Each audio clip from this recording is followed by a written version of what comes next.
Hey, what is up, mortals? Welcome to Season 3 Part 1. I just wanted to greet you guys by just saying, sit back and relax, you're in for a treat. So, we begin. Winds were blowing and branches were waving with it. The sun was shining brightly, painting the forest in a luscious green when it hit the leaves. The greenery gave a clear and peaceful air.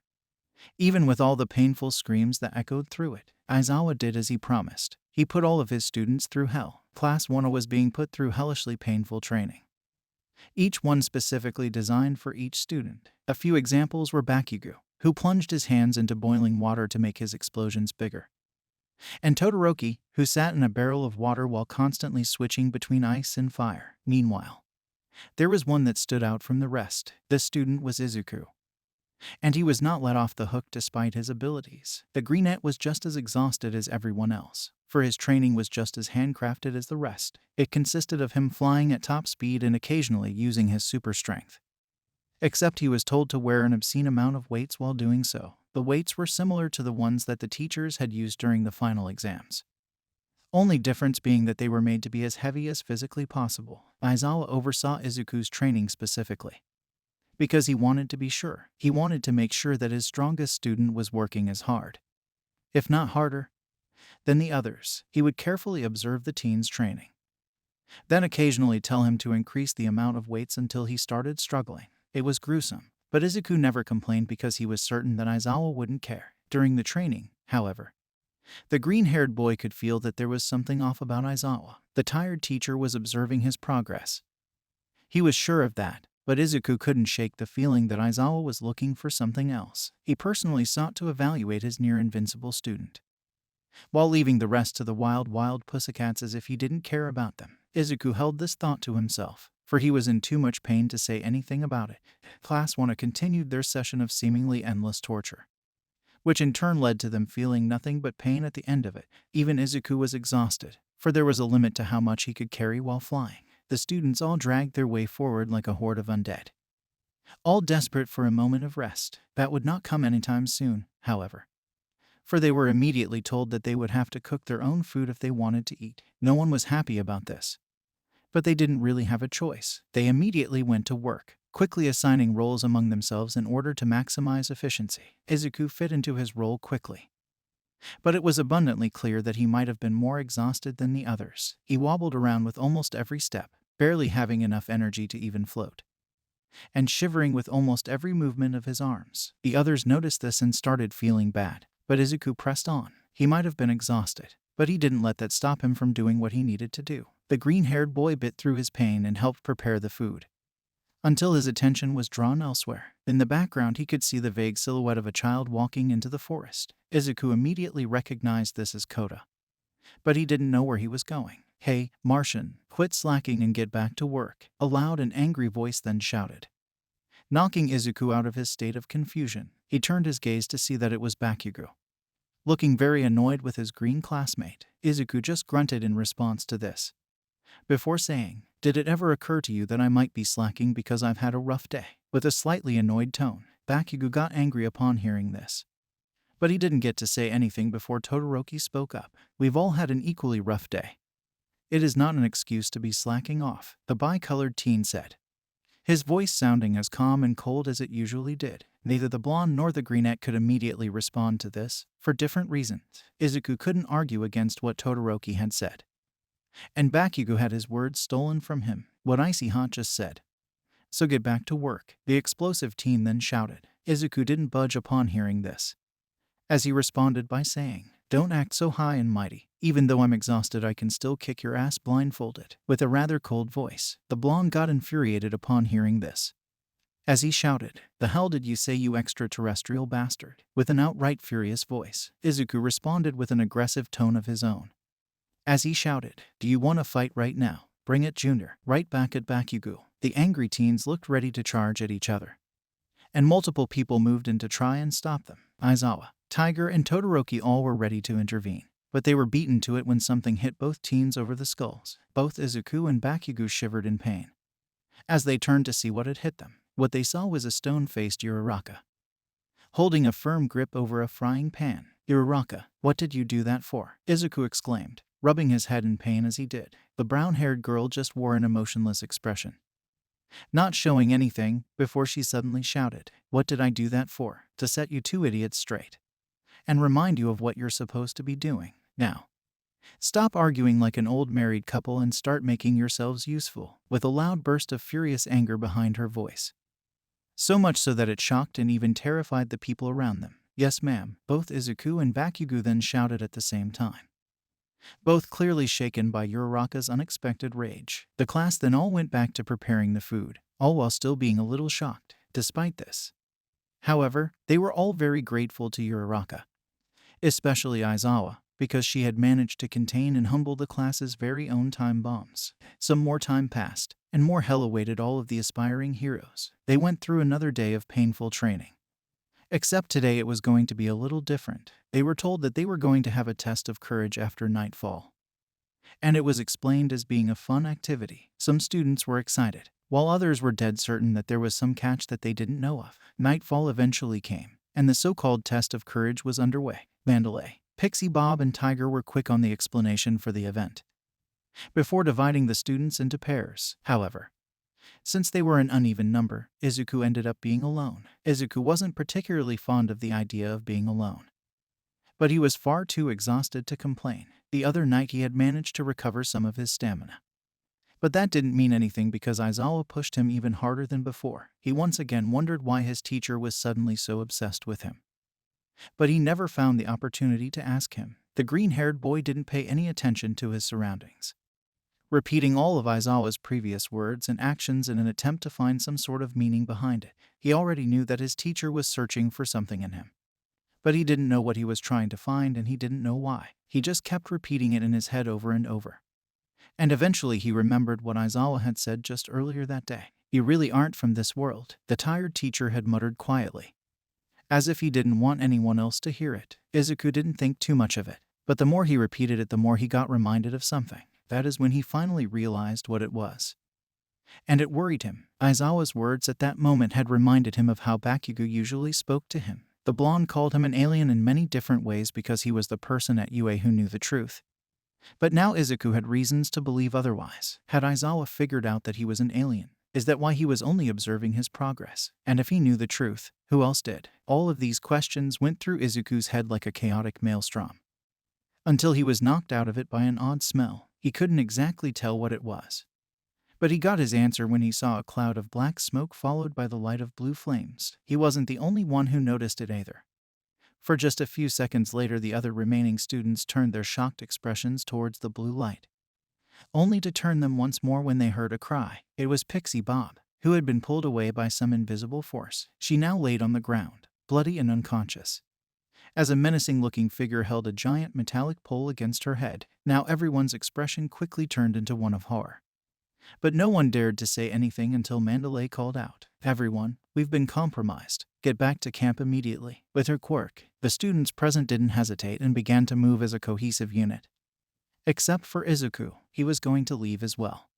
But he remembered Kota. The boy was probably on his own right now, and there was no guarantee that he was safe. "Midoriya, we have to leave," Ada then called out, desperately trying to make his green-haired classmate comply. Izuku didn't do as he said, however, as he looked at Ada and responded by saying, "Sorry, but I have to do something," with a rather worked-up voice, before taking off as fast as he could. Ada didn't know what Izuku meant, but his gut made him certain about one thing. Whatever it was, it couldn't be good.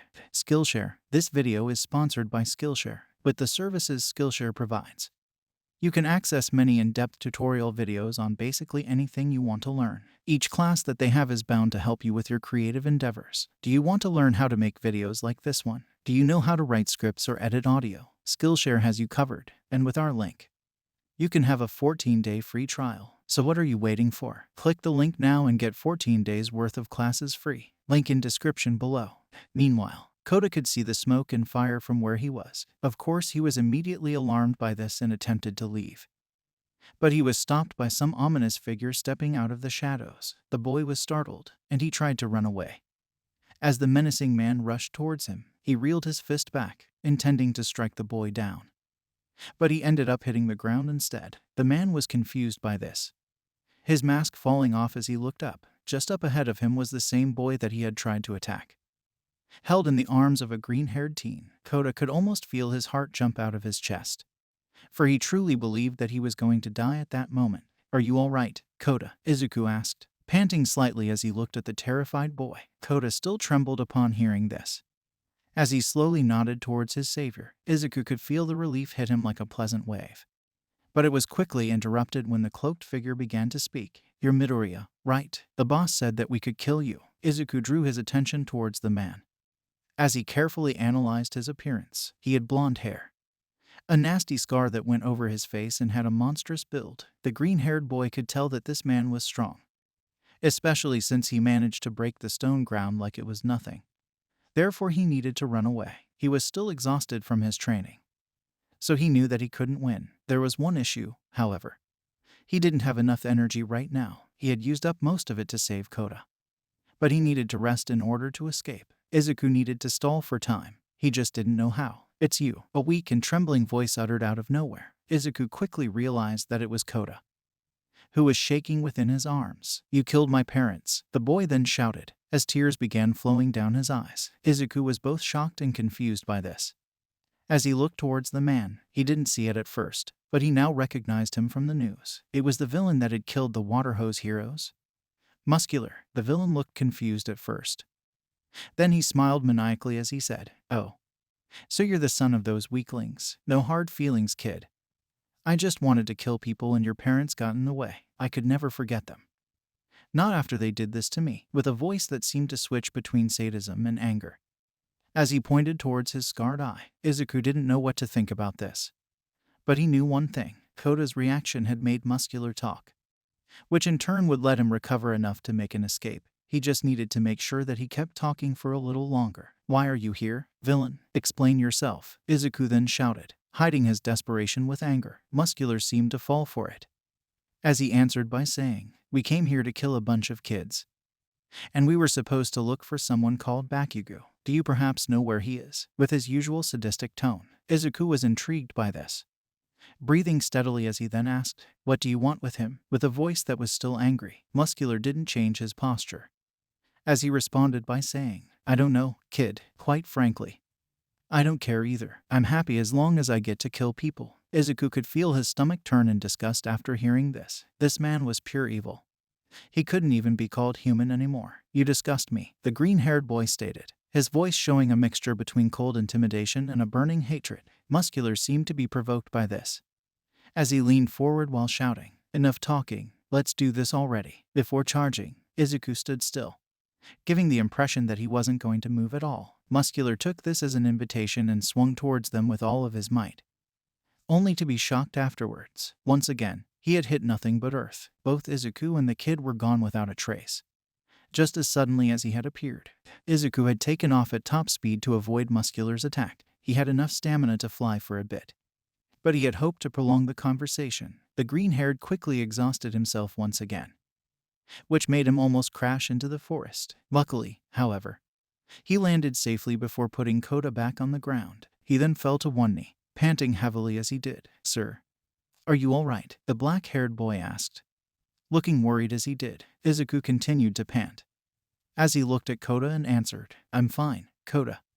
I'm just exhausted from all the training." Kota was relieved to hear this, but that was quickly overtaken by shock as he realized what his savior had done. "Wait, you were panting back there as well. Did you start the conversation so that you could rest?" the boy asked, his voice clearing, showing how shocked he was. Izuku didn't change his position and continued to pant as he answered, "Yes, that was my intention from the start, but I also got some valuable information out of it. Now I know what they want." With a rather calm voice, Kota was just in awe now, unsure of how to react. But there was one more thing that he wanted to say. Thank you for saving me," the boy uttered, his voice showing that he was unsure of how to say it. Izuku just smiled upon hearing this, as he stood up and said, "You don't need to thank me. It's what a hero does." With a calm voice, Kota was surprised by this, but he then smiled in response. Izuku continued to smile before he said, "Now, let's get you back to Ka," but was cut off by a voice calling out for him, "Midoriya." Izuku turned to see that it was Aizawa, his tired eyes being more open than they usually were. He walked up to the two of them, inspecting them both carefully, as he asked, "Are you okay?" With a rather concerned voice, Izuku reassured his teacher and said, "We're fine." We managed to escape before things got dirty. With a calm voice, Aizawa breathed a sigh of relief upon hearing this. Before saying, "Good, you need to get back to camp." With his usual voice, Aizawa was ready to just leave the two to find their way back. But he stopped when Izuku said, "I can't go back yet. The villains are after Kaken. So I need to find him before they do." Izuku was about to leave Koda to Aizawa and start searching. And that is when he heard Aizawa shout, "Midoriya," with what sounded like anger behind his voice. Izuku turned towards his teacher, ready to retort, but he immediately stopped himself. There was something in Aizawa's eyes that made him feel uneasy. For it was something he hadn't felt before. It took him a few seconds, but he finally realized what it was. It looked like Aizawa didn't trust him. And it all tied back to him finding out the truth. Could it be that he doesn't trust him now that he knows that he's an alien? Izuku wanted to ask why that was, but he already knew the answer. Aizawa didn't understand him.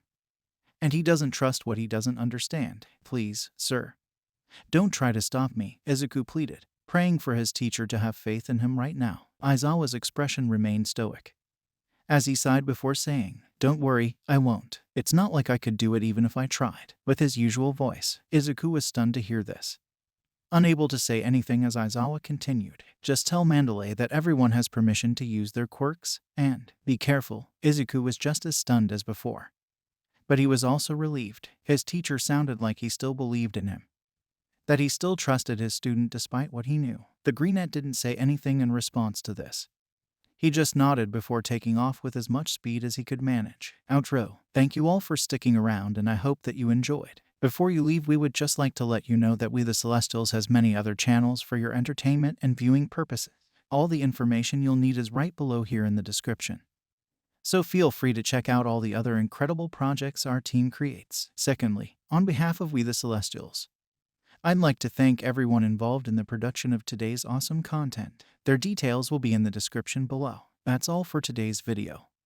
So goodbye and have a divine day.